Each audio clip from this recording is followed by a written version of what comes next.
En devenant Premier ministre, Gabriel Attal s'est ajouté 2 titres à son palmarès.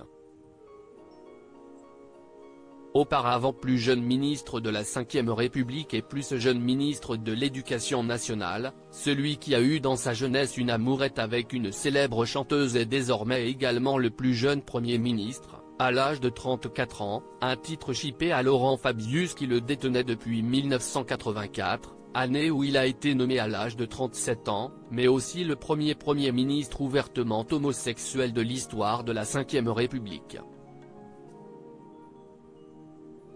Une orientation sexuelle que l'homme politique n'a jamais eu aucun mal à assumer, même s'il n'a pas dévoilé lui-même cette information, l'avocat Juan Branco l'ayant divulgué dans ses écrits, dans le but de nuire aux fidèles d'Emmanuel Macron.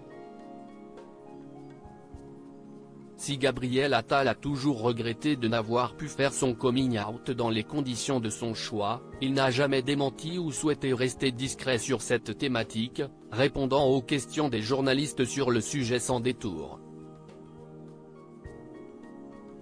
En avril 2019, auprès de nos confrères de Melty, relayé par le HuffPost, il évoquait notamment un changement des mentalités dans le milieu politique sur l'homophobie et assurait se marrer avec ses collègues de gouvernement et de la majorité, tout en étant conscient qu'à partir du moment où tu rentres en politique, on sait qu'on va se le prendre dans la figure. En revanche, si le nouveau Premier ministre parle sans crainte de son homosexualité, pas question pour autant d'étaler sa vie privée, posé avec mon amoureux, ce n'est clairement pas au programme. Pour ce qui est de l'homosexualité, j'ai toujours considéré qu'on pouvait l'assumer sans la revendiquer, avait-il déclaré auprès de nos confrères de Closer en 2018. Gabriel Attal a donc une ligne claire, discrétion ne veut pas dire se cacher. Le Premier ministre assume et est fier de qui il est. Supérieur à Gabriel Attal Premier ministre, la réaction de Gérald Darmanin en dit long.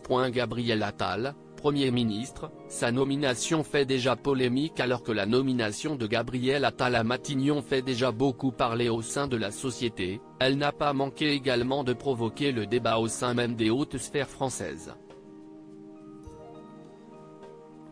Tandis que certains doivent saluer ce choix, considérant le jeune loup politique comme méritant, d'autres ont littéralement hurlé à l'idée de potentiellement être sous sa coupe, estimant qu'il était trop inexpérimenté pour le poste.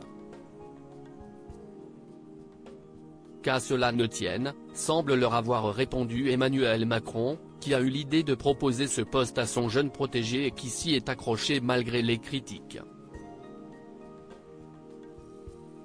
L'avenir dira si le président a fait un bon choix ou non. Crédit photo, Stéphane Le Mouton.